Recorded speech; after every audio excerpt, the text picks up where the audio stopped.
স্বপ্ন জড়িয়ে দাও। অবুজ কুসুম কলি রঙেতে রাঙিয়ে যদি মমতার রঙে তার রাঙিয়ে নাও। হাত বাড়িয়ে দাও, দু হাত বাড়িয়ে দাও।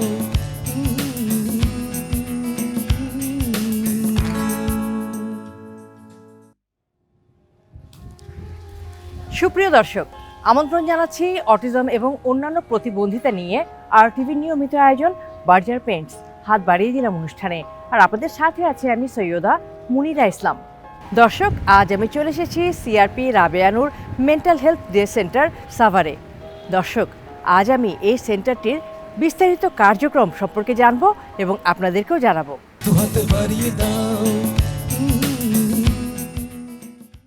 মিনু আপা, আপনি তো দীর্ঘদিন ধরেই কাজ করছেন ওনাদের সাথে।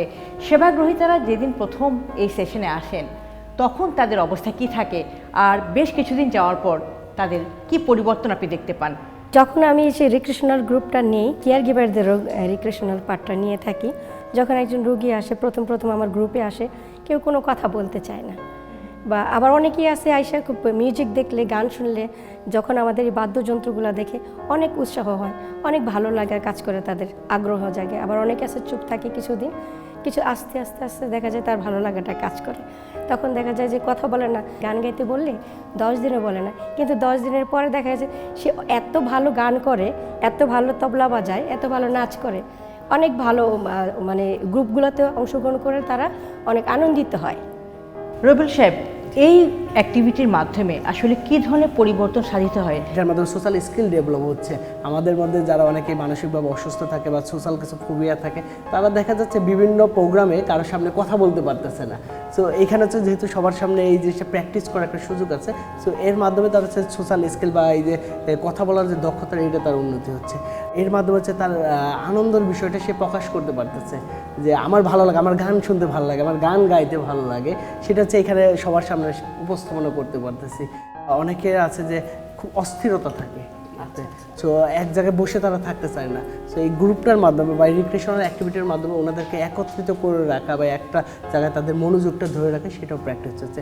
এবং সর্বোপরি যেটা বলবো যে এই গ্রুপটা হচ্ছে আমরা রেগুলার প্র্যাকটিস করাচ্ছি, প্র্যাকটিসের মাধ্যমে তাদের হ্যাবিচুয়েট করাচ্ছি এই কাজগুলো, এবং আমাদের ফাইনাল যে লক্ষ্য থাকে অকুপেশনাল থেরাপি, যে সে যাতে তার দৈনন্দিন কাজে সে স্বনির্ভর হতে পারে, সো সেই দিকে আমরা তাদেরকে প্রভাবিত করি, এবং সেক্ষেত্রে যখন তার কমেন্টে ব্যাক করবে সেখানে যেও যাতে এই কাজগুলো সে কন্টিনিউ করতে পারে। চমৎকার, খুব ভালো লাগলো। দর্শক, সেবাগ্রহীতাদের গ্রুপটার মধ্যে বেশ কয়েকজন আছে শিশু। আমি ওদের সাথে একটু কথা বলতে চাই এই মুহূর্তে। তাজদিদ, তোমার বয়স কত? 9 বছর। তাজদিদ কোন ক্লাসে পড়ে? ক্লাস 4-এ পড়ি আমি। তাজদিদ, বাসায় কে কে আছে? আমার আপু আর আমার আব্বু। আব্বু আম্মু এসেছে তোমার সাথে? হ্যাঁ, আব্বু চলে গেছে, আম্মু কোথায় জানি আছে। আম্মু আছে। তাজদিদ, তুমি খেলাধুলা করতে পছন্দ করো? হ্যাঁ। কি কি খেলাধুলা করেছো তুমি? আমি ক্রিকেট খেলি আর ফুটবল। পড়াশোনা? ভালো। সেটা ঠিকঠাক মতো করছো। তাজদিদ, তুমি কি হতে চাও ভবিষ্যতে? পুলিশ হতে চাই। পুলিশ হয়ে দেশের সেবা করতে চাও? হ্যাঁ। তাহলে ভালো করে পড়াশোনা করো, আমাদের সবার দোয়া থাকবে তুমি যেন তোমার স্বপ্ন ছুঁতে পারো, কেমন? জি। দর্শক, চলে যাচ্ছি তাজদিদের পাশে বসা আরেকজন শিশুর কাছে। তোমার নাম কি? সাদিক। তোমার বয়স কত? 10। তুমি কোথা থেকে এসেছো? ধনিয়া বালুচর থেকে। তোমার সাথে কে এসেছেন? মা আর বোন। তুমি কবে এসেছো এখানে? আজকে। সাদিক কোন ক্লাসে পড়ে? 3। কোন কাজটা করতে বেশি পছন্দ করে সাদিক? পড়াশোনা, খেলাধুলা, না অন্য কিছু? পড়াশোনা। কি হতে চায় সাদিক বড় হয়ে? সায়েন্টিস্ট। কোন বিষয়ের উপর সায়েন্টিস্ট হতে চাও? আকাশ নিয়ে। আকাশ তোমাকে আকর্ষণ করে? আকাশ থেকে কিভাবে পানি পড়ে, আকাশ থেকে কীভাবে পানি পড়ে সেটা জানতে চাও? তুমি তো অনেক ইন্টেলিজেন্ট। চমৎকার, খুব ভালো লাগলো সাদিক তোমার সাথে কথা বলে। অনেক ভালো থাকো। তৌফিক, কোথা থেকে এসেছিলেন আপনি? আমি এনায়তপুর থেকে এসেছি। আপনার কতদিন থাকা হলো এই মেন্টাল হেলথ ডে সেন্টারে? 1.5 মাসের মতো থাকা হলো। 1.5 মাসের মতো? জি। যখন আপনি এখানে এসেছিলেন তখন আপনার অবস্থাটা কেমন ছিল? আপনি কেমন ছিলেন সে সময়? অসাধারণের ছোঁয়া পেলে সাধারণে কি ফিরে যাওয়া যায়? বার্জার লাক্সারি সিল্ক, গ্ল্যামারাস দেয়াল এমনটাই যেন নিজেকেই ছাড়িয়ে যায়। তখন আমার হাত কাঁপতো, বুক ধড়ফড় করতো, মানে হতাশা লাগতো, বিষণ্ণতা এগুলো হয়েছিল। পরে এই জায়গায় সারে কাউন্সিলিং নিয়ে, তারপরে অকুপেশনাল থেরাপি নিয়ে আমি এখন আলহামদুলিল্লাহ সুস্থ আছি। আপনি কবে চলে যাচ্ছেন? আমি এই মাসের 10 তারিখে চলে যাব। এখান থেকে যে কি করবেন? যে জব করব, আমি একজন ডিপ্লোমা ইঞ্জিনিয়ার। তখন কি এরকম সমস্যা ছিল আপনি যখন ছাত্র ছিলেন? হ্যাঁ, সমস্যা ছিল, আমি ধরতে পারি না যে কিভাবে চিকিৎসা নিতে হইব, আমার ধরতে একটু সময় লাগে, কিন্তু আলহামদুলিল্লাহ সুস্থ হয়ে গেছিলাম। কে আপনাকে বললো যে আপনার এরকম একটা কাউন্সিলিং নেওয়া দরকার বা এরকম একটা মেন্টাল হেলথ ডে কেয়ার সেন্টারে আসা দরকার? আমি কাউন্সিলিং নেওয়ার জন্য স্যারের কাছে গেছিলাম, স্যার আমাকে এখানে পাঠিয়ে দিয়েছে সাইকোথেরাপি নেওয়ার জন্য। আর আলহামদুলিল্লাহ সব কিছু ফ্রি, ভালো মতো কাজ করতেছে তারা। এখন মনে করছেন যে আপনি অনেক ভালো আছেন আগের জি থেকে? জি, আলহামদুলিল্লাহ। আপনার যে মনের অসুখ হয়েছিল এটা আপনি বুঝতে পারেননি, বুঝতে পারিনি। এরকম তো আরো অনেকেই বুঝতে পারে না। অনেকে। তাদের উদ্দেশ্যে কিছু বলবেন? যদি রোগটি হয়ে থাকে ডাক্তারের শরণাপন্ন হওয়া প্রয়োজন খুব। তাহলে এই সমস্যা অনেকাংশে কাটিয়ে ওঠা সম্ভব। হ্যাঁ। জি, আপনার জন্য অনেক অনেক শুভকামনা থাকলো, আপনি ভালো থাকবেন। Thank you. দর্শক, এখন আমি চলে যাচ্ছি ইয়াসমিন আপার কাছে। ইয়াসমিন আপা, কতদিন হলো আপনি এই ডে কেয়ার সেন্টারে আছেন? 1.5 মাস। 1.5 মাস। কোথা থেকে এসেছেন? আপন ঘর থেকে ফার্নিশা আইছি। তার মানে আপনি কেরানীগঞ্জ থেকে এসেছেন, তাই না? হ্যাঁ, আপা, এই যে 1.5 মাস আগে আপনি এখানে এসেছেন, কেমন কাটলো আপনার এই দীর্ঘ সময়? ভালোই। তাই? আমি একটু শুনি কেমন ভালো কাটলো। এই যে স্যারেরা ব্যায়াম শেখায়, তারপর? খাবার দেয়, হ্যাঁ। আবার এই যে ওষুধ দেয়, আপনার একসাথে গান গান গায়, নাচ করে। নাচে হুম। আপনারা। আমার তো শুনে আমারই ভালো লাগছে যে এখানে আপনারা খুব আনন্দে থাকেন। যাবেন কবে? যেমন পরের মাসে। পরের মাসে চলে যাবেন। পরিবারে কে কে আছে? ভাই আছে 2টা, বোন আছে, আমার মেয়ে আছে, মেয়ের ঘরে মেয়ে আছে, নাতিন আছে। অনেক আত্মীয় স্বজন আপনার। যাক, খুব ভালো লাগলো তাসলিমা আপার সাথে কথা বলে। তাহমিনা আপা, আপনি কতদিন হলো এসেছেন এখানে? 2 সপ্তাহ, 15 দিন, 14 দিনের। আপনি কি পড়াশোনা করেন? না, পড়াশোনা এখন গ্যাপ আছে। কতটুকু পড়াশোনা করেছেন? কলেজ 3 মাস। তার মানে ইন্টারমিডিয়েট 3 মাস পড়েছেন, তারপর আর পড়াশোনা করেননি কেন? মানে ফাইন্যান্সিয়াল সমস্যা আর কি, এরকম। ফিনান্সিয়াল সমস্যা ছিল। বাড়িতে কে কে আছে? বাড়িতে মা আছে, বাবা আছে। এই যে এখানে এসেছেন, যখন এসেছিলেন তখন কি অবস্থা ছিল আপনার? অবস্থা আরও খারাপ, মানে খারাপ ছিল, পরে আস্তে আস্তে এখানে চিকিৎসার দ্বারা আরও ভালো হল। কি সমস্যা নিয়ে আপনি এখানে এসেছিলেন? মনের সমস্যা, মানসিক সমস্যা। মনের কি ধরনের সমস্যা হয়েছিল আপনার? কাঁপাকাঁপি কিছুটা ছিল, পরে এগুলো ঠিক হয়েছে।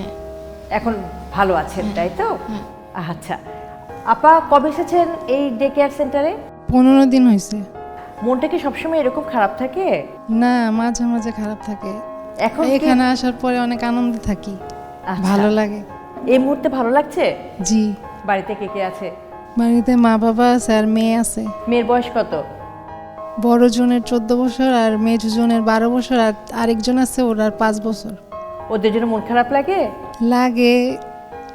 তারপরে এখানে যখন ক্লাস হয় সবার সাথে থাকি তখন একটু কম মনে পড়ে। কিন্তু মেয়েরা তো আপনাকে অনেক মিস করছে যে জি। মা আমাদের সাথে নাই, আর মা তো আরো বেশি মিস করছে। জি তাড়াতাড়ি মেয়েদের কাছে ফিরে যেতে হবে না? জি। কবে যাবেন আপনি এখান থেকে? বলতে পারি না। যখন এখানে ভর্তি হয়েছিলেন তখন কি সমস্যা নিয়ে এসেছিলেন? ওসিডি। ওসিডির কথাটা বলছেন উনি, ওসিডি বিষয়টা কি? ওসিডি হচ্ছে একটা মানসিক রোগ, যেটা হচ্ছে এটা যদি বলা যায় অবসেসিভ কম্পালসিভ ডিসঅর্ডার, যেটা মাথায় এক ধরনের একটা অবসেশন আসতেছে, সেই অনুযায়ী সে হচ্ছে সে আচরণটাও করতেছে। যেমন সে দেখা যাচ্ছে একই কাজ বারে করে, বা অনেক সময় হচ্ছে গিয়ে সে প্লেট ধুচ্ছে, মনে হচ্ছে তার প্লেটে জীবাণু রয়ে আসছে, ওইটা ধুতেই থাকতেছে।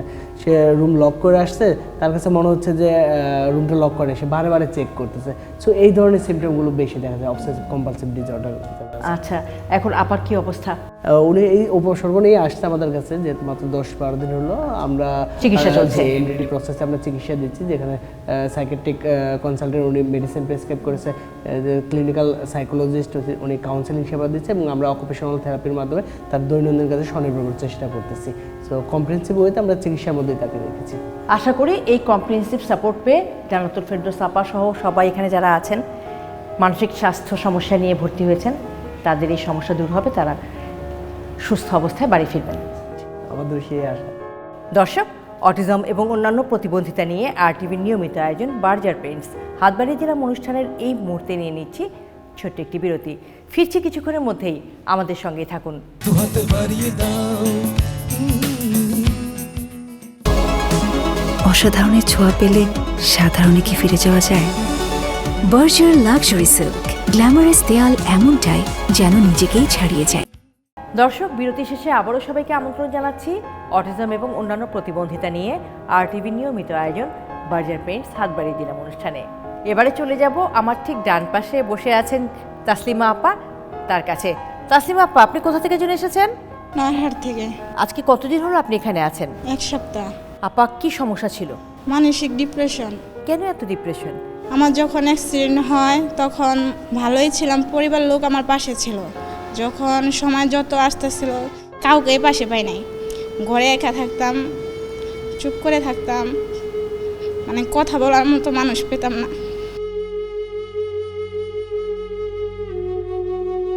আপা, অ্যাক্সিডেন্টটা কবে হয়েছে আপনার? 2014 সালে। কিভাবে অ্যাক্সিডেন্টটা হলো?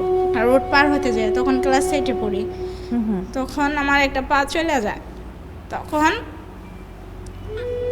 সবার ভালোবাসা পাই, কিন্তু সময় যত আগে আসে কারো পাশেই পাই নাই। এরূপ বাসা বাঁধতে বাঁধতে বাঁধতে বাঁধতে একা থাকার যন্ত্রণা, ভিতরে অনেক যন্ত্রণা হইতে হইতে ডিপ্রেশনে চলে যায়। কিন্তু এখানে যে 1 সপ্তাহে আইসি, খুব ভালো লাগতেছে, সবার সাথে মিশতেছি, খুব ভালো লাগতেছে। তাসলিমা আপা, পরিবারে কে কে আছে? বাবা মা আছে পাশে, কিন্তু ভাই বোন নাই। পড়াশোনা করেছেন না? ক্লাস 8 পর্যন্ত। অ্যাক্সিডেন্টের পর পড়াশোনা করা হয়নি? কেন পড়াশোনা করা হলো না অ্যাক্সিডেন্টের পরে? কারণ আমি যে ফ্যামিলি থেকে বিলং করি, ওটা মনে করেন চলাফেরায় খাইতে কষ্ট, লেখাপড়ার খরচ জোগাতে কষ্ট নেই, মানে খরচ জোগানোর ক্ষমতা নাই।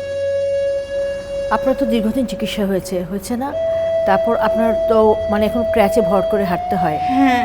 কিভাবে সময় কাটছিল আপনার? বাসায় বসে থাকতে থাকতে থাকতে থাকতে মানে সবার মানে ভোর হয়ে গেছিল, সবার অবহেলার পাত্রী হয়ে গেছিল। এটা আপনাকে অনেক কষ্ট দিয়েছে, তাই না? এটাই আসলে আপনার এই মানসিক সমস্যার কারণ। অসুস্থ হয়ে পড়েছেন আপনি মানসিকভাবে। হ্যাঁ। তারপরে এখানে আসলেন যে, তার আগে ঘটনাটা শুনতে চাই যে এখানে আসছি, আমার মাথার ভিতর অনেক যন্ত্রণা করে, ঝালাপোড়া করে। পরে এক ডাক্তারের কাছে গেছিলাম, পরে এ বিষয়ে সে ডাক্তার বললো যে তুমি ওইখানে যাও, তোমার মানে ওখানে চিকিৎসা করে তোমাকে হেল্প করবে। তাই তাদের সেই এখানে আসছি। তাসলিমা, যখন এরকম হলো, পড়াশোনাটা করতে পারলেন না, তখন বিকল্প কোনো চিন্তা ভাবনা করলেন না কেন যে আমি এটা শিখি, 2টা হাত দিয়ে তো আমি অনেক কাজ করতে পারি, সেলাইয়ের কাজ মানে করে, আমার যে কত মনে কিছু যে একটা করে। উৎসাহ দিবে সে মানুষ আমি পাশে পাই নাই, যে আমাকে একটা সাপোর্ট করবে, কেউ নেই আমার পাশে, কেউ দেয় নাই, একটা আশা দেয় নাই। আমি একা কি করব বলেন? আপনি মানসিকভাবে অনেক অসুস্থ হয়ে গেলেন, তখন এখানে কে নিয়ে আসলো আপনাকে? আমার আম্মু নিয়ে আসছে। কিভাবে খবর পেলেন যে এখানে ওই যে সাপোর্ট এক দেয়? ডাক্তারের কাছে গেছিলাম, মানে এখানকার পরিচিত, পরে সেই খবর দিছে। তারপর আপনি এখানে এসে ভর্তি হয়েছেন? হ্যাঁ। কতদিন হলো এখানে ভর্তি হয়েছেন? 1 সপ্তাহ। মানে 1 সপ্তাহ যে আনন্দটা পাইছি, আমি যে এত বছর মনে করুন রুমে ছিলাম, সেই আনন্দটুকু পাই নাই। যে কথাটা তাসলিমা আপু একটু আগে বলছিলেন যে আজকে 1 সপ্তাহ আমি মেন্টাল হেলথ ডে কেয়ার সেন্টারে আসার পর থেকে আমি যে আনন্দ পেয়েছি, সেটা বোধহয় হারিয়েই ফেলেছিলেন উনি, যে এরকমভাবেও আনন্দে থাকা যায়। তাসলিমা আপা, আপনার কথা শুনে শেষ মুহূর্তে আমি কিন্তু আনন্দ পেয়েছি, আমার সাহস জাগছে। আপনি যেটা বলেছেন যে আপনি এখানে এসে 1 সপ্তাহের মধ্যে আপনার অনেক কিছু পরিবর্তন হয়ে গেছে। মনে সাহস আসছে যে আমি কিছু করতে পারবো। কি করতে চায় সামনে, এটা জানতে চাই। সামনে এখন আমার যা কাজের যোগ্য, এখন আসছি, তারা যা ভালো মনে করে তাই দিবে। কি আহ্বান জানাবেন সমাজকে? আজকে আপনার সাথে যে আচরণটা হয়েছে, সেই আচরণটা কি বদলানো যায় কি না? সব থেকে মনে জোরটাই বেশি মানুষের পাশে যদি কেউ একজন দাঁড়ায়, মানুষকে যদি সাহস দেয়, উৎসাহ দেয়, পরিবার লোকেরা যদি পাশে থাকে একজন মানুষের সাথে, যেরকম প্রতিবন্ধীদের সাথে, তাহলে আর কাউকে লাগে না। পরিবারের লোকেরা পাশে, প্রতিবেশীরা এসব সাপোর্ট দিলে সে অনেক আগে যেতে পারবো। তাসলিমা আপার জন্য অনেক অনেক শুভকামনা রইল। আশা করি তাসলিমা আপা এখান থেকে যে মানসিক শক্তিটা অর্জন করলো, সেই মানসিক শক্তিতে এগিয়ে যাবেন অনেক দূর। সুপ্রিয় দর্শক, সময় হলো একটি বিরতি নেবার। অটিজম এবং অন্যান্য প্রতিবন্ধিতা নিয়ে RTVর নিয়মিত আয়োজন বার্জার পেইন্টস হাত বাড়িয়ে দিলাম অনুষ্ঠানের এই পর্যায়ে নিয়ে নিচ্ছি ছোট্ট একটি বিরতি। ফিরছি কিছুক্ষণের মধ্যেই, আমাদের সঙ্গেই থাকুন। দু হাত বাড়িয়ে দাও, অসাধারণের ছোঁয়া পেলে সাধারণে কি ফিরে যাওয়া যায়? বার্জার লাক্সারি সিল্ক, গ্ল্যামারাস দেয়াল এমনটাই যেন নিজেকেই ছাড়িয়ে যায়। দর্শক, বিরতি শেষে আবারও সবাইকে আমন্ত্রণ জানাচ্ছি অটিজম এবং অন্যান্য প্রতিবন্ধিতা নিয়ে RTVর নিয়মিত আয়োজন পেন্টস হাত বাড়িয়ে দিলাম অনুষ্ঠানে। দর্শক, আজ আমি চলে এসেছি CRP রাবিয়া নূর মেন্টাল হেলথ ডে কেয়ার সেন্টারে। দর্শক, এবারে চলে যাচ্ছি রাজীবের কাছে। রাজীব, কেমন আছেন আপনি? ভালো, আপনি ভালো আছেন? আমিও ভালো আছি, অনেক ধন্যবাদ আপনাকে। রাজীব, কতদিন হলো এখানে এসেছেন? 6 মাস। আচ্ছা, যখন এখানে আসলেন তখন কি সমস্যা নিয়ে এসেছিলেন? কিছু মনে থাকতো না, মাথায় যন্ত্রণা হইতো, রাত্রে ঘুম হইতো না, ভালো লাগতো না, ঠিক মতো গোসল করতাম না, খাইতাম না, শুধু শুয়ে থাকতাম ঘরের মধ্যে, আর এক জায়গায় বয়ে থাকতাম, কেরলের কথা কইতাম না, এবং গ্রামের এই পাশ থেকে ওই পাশে খালি হাঁটতাম খালি দিন বাড়াই। এখানে তো বেশ কিছুদিন হয়ে গেল আপনি চিকিৎসা নিচ্ছেন, তাই না? এখন কি অবস্থা রাজীব, আপনি কেমন আছেন এখন? আগের সাথে অনেক ভালো। পড়াশোনা করেছেন? কোন ক্লাস পর্যন্ত পড়েছেন? তো তারপর পড়াশোনা করা হয়নি? কেন পড়াশোনা করলেন না তারপরে?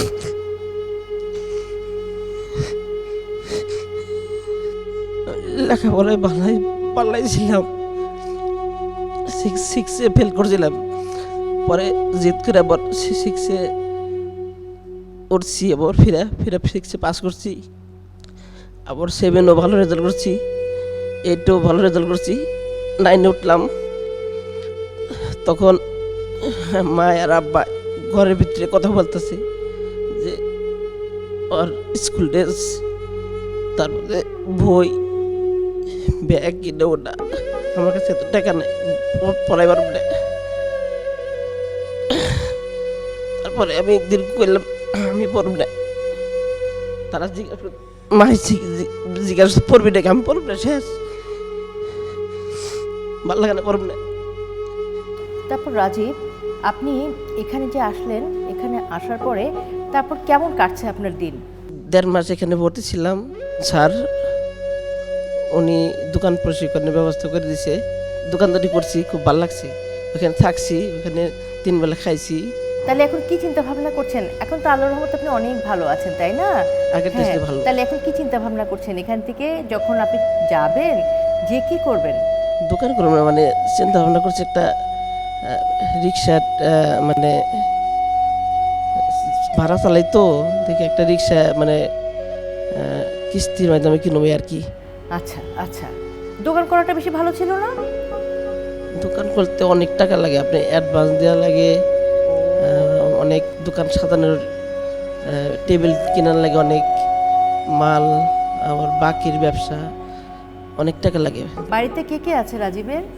মা, বাবা, বোন আছে, বোন বিয়ে হয়েছে। জীবনে সবচাইতে ভুল করছি এলএম শিক্ষা না করে, কারণ আমি যে কোম্পানিতে ঢুকছিলাম এবার টেনশন প্যাকজার, 2 বছর আমি ওইখানে ডেলি বেসিক ছিলাম। ওইখানে যখন পারমানেন্ট সিস্টেম শুরু হইলো ডেলি ওয়ার্কারিগো, ওই সার্টিফিকেট ছিল না বিদায় মানে আমার বাইরে করে দিচ্ছে। যারা আপনার চিকিৎসা করছেন ওনারা যখন বুঝবেন যে না আপনাকে এখান থেকে ছুটি দেওয়া হবে, তখন আপনি যখন চলে যাবেন এখান থেকে, তখন নিশ্চয়ই পড়াশোনাটাও শুরু করবেন, পাশাপাশি আপনি কাজ করবেন, নতুন একটা জীবন পাবেন। ইচ্ছা আছে, হ্যাঁ ইচ্ছা আছে, এবং আপনি সেটা পারবেন। আর এখানে আমি অনেকগুলো বাদ্যযন্ত্র দেখতে পাচ্ছি, হারমোনিয়াম, ডুগি তবলা, তারপর হচ্ছে গিটার। রাজীব কি এখানে কোনোটা বাজাতে পারে? গিটার অল্প অল্প বাজাইতে পারি। আমরা একটু শুনি।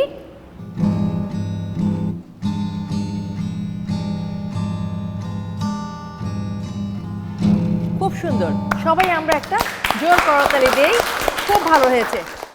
কি গান গাবে রাজীব? দেশাত্মবোধক গান গাই। আচ্ছা গাও। যে মাটির বুকে ঘুমিয়ে আছে লক্ষ মুক্তি সেনা, তোরা দে না সে মাটি আমার অঙ্গে মাখিয়ে দে না। রাজীব খুব সুন্দর একটা দেশাত্মবোধক গান গেয়ে শোনালো আমাদেরকে। অনেক ধন্যবাদ রাজীব তোমাকে। সানজিদা আছে কতদিন ধরে এখানে ভর্তি? আমি 1 মাস ধরে ভর্তি। 1 মাস ধরে ভর্তি এখানে? হ্যাঁ, আমার স্কুলে বন্ধ করে দিচ্ছে, স্কুল থেকে মারামারি করি। তারপরে স্যারে জানা দিচ্ছে কি বলতেছে ওর পড়া লাগে বন্ধ দে, এমনিতে আমি তো অসুস্থ। পরে খাদ্য না পেটের ভিতরে জমছে বুঝছেন, পরে অনেক সমস্যা ছিল, বমি করছিলাম, নার্দা নল দিছে যে বমি, অনেক কষ্ট ছিল আমার। তুমি কি বই পাও? না বই পাই না, আমি তো বালা। এটা আমরা সবাই বুঝতে পারছি, সানজিদা তো ভালো, হ্যাঁ সে অনেক ভালো হয়ে গেছে, আরও সামনে ভালো হয়ে যাবে, তাই না? এখানে যারা সেবাগ্রহীতা হিসেবে তারা নানা রকম মানসিক সমস্যা নিয়েই আসলে এখানে এসেছেন। তো আমি ছোট করে একটু জানতে চাইব যে এখানে যে সেবাগ্রহীতারা আছেন তাদের মধ্যে আসলে কী ধরনের মানসিক সমস্যা আছে? আমাদের এখানে হচ্ছে গিয়ে মানসিকভাবে যারা অসুস্থ আছে, 2 ধরনের অসুস্থতা নিয়ে আছে। একটা হচ্ছে সাইকোসিস, একটা হচ্ছে নিউরোসিস। সো অনেক সময় দেখা যাচ্ছে পেশেন্ট একা একা কথা বলতেছে, গাইবি কথা শুনে, গাইবি কোনো দেখতেছে। ইভেন অনেক রোগী আছে যে কারোর সাথে মিশতে পারতেছে না, একা একা থাকতেছে। ইভেন হচ্ছে তার যে দৈনন্দিন যে কাজগুলো করার দরকার সেগুলোও করতে পারতেছে না, এবং তার একা থাকতে ভালো লাগেও খুব মনমরা হয়ে থাকতেছে। সেই মিক্সড কম্বিনেশন হচ্ছে আমাদের 2 ধরনের রোগী এখানে চিকিৎসারত আছে। আমি এখানে বেশ কিছু শিশুকে দেখতে পাচ্ছি। এই শিশুদের আসলে কি সমস্যা, তারা কি ধরনের মানসিক অসুস্থতায় ভুগছে? আচ্ছা, ওনাদের যে প্রবলেমগুলো হচ্ছে যে ওনাদের আচরণগত কিছু প্রবলেম দেখা যাচ্ছে, যেমন ওর সেম এজে বাচ্চাদের সাথে কী ধরনের আচরণ করতে হবে, কীভাবে মানুষের সাথে মিশতে হবে, কীভাবে তাদের সাথে কথা বলতে হবে, কোথাও একটা সোশ্যাল ইভেন্টে গেলে সেখানে কীভাবে অংশগ্রহণ করবে, সেই জিনিসগুলোর মধ্যে হচ্ছে তাকে মানে এই বিষয়গুলোর উপরে এক ধরনের প্রশিক্ষণ কার্যক্রম আসলে এখানে আচরণটাকে শেপ করার জন্য আসলে তাদের কাউন্সেলিং এবং অকুপেশনাল থেরাপির মাধ্যমে করা হচ্ছে। বুঝতে পেরেছি, আচরণটাকে শেপিংয়ের জন্য আপনারা প্রশিক্ষণ দিচ্ছেন তাদেরকে। যাই হোক, বেশিরভাগ সেবাগ্রহীতাই বলছেন যে আগে থেকে তারা অনেক ভালো আছে। এটাই হচ্ছে আশার কথা, কারণ যে কোনো মানসিক সমস্যাই হলো একটি দীর্ঘমেয়াদী চিকিৎসা পদ্ধতির মধ্যে দিয়ে যেতে হয় সেখানে। তো ওনারা অনেক দিন ধরেই আছেন, চিকিৎসা নিচ্ছেন, এবং আশার কথা যেটা সবাই বলছেন যে আগের থেকে ওনারা অনেক ভালো আছেন। আমাদেরও ভালো লাগছে এই কথাটা শুনে, এবং আমরাও চাই যে মানসিক সমস্যা সেটা যেটাই হোক না কেন, যখনই বুঝতে পারবেন তখনই আসলে যথাযথ চিকিৎসা পদ্ধতির মধ্যে দিয়ে চলে যাবেন। আমরা যদি সহযোগিতার মনোভাব নিয়ে আরেকজন মানুষের পাশে দাঁড়াই, সহমর্মিতার মনোভাব নিয়ে আরেকজন পিছিয়ে পড়া মানুষের হাতটা ধরি, তবে কিন্তু সেই পিছিয়ে পড়া মানুষটার পিছিয়ে থাকে না, তার মানসিক শক্তিই বলি, সাহসিকতাই বলি, সবই বেড়ে যায় বহুগুণ, এবং সেই শক্তির বলে বলিয়ান হয়ে সাহসিকতায় এগিয়ে যেতে পারে বহুদূর। প্রয়োজন শুধু আমাদের মন মানসিকতার ইতিবাচক পরিবর্তন। দর্শক, এই গ্রুপ সেশনে অনেক মজার মজার কাজ করা হয়, নাচ, গান, কবিতা আবৃত্তি, গল্প পড়া, একটু আগে মিনু আপা যেটা বলছিলেন অনেক মজা করা হয়। তো নাচ করতে এনারা সবাই খুব পছন্দ করেন, আমিও আসলে অপেক্ষা করছিলাম যে আলাপ শেষে সবার নাচ দেখব। তো মিনু আপা, এবার আমি আমার অপেক্ষার অবসান ঘটাতে চাই, আমি সবার নাচ দেখতে চাই। সবাই কি আপুকে নাচ দেখাতে চাই? চলো নাচি।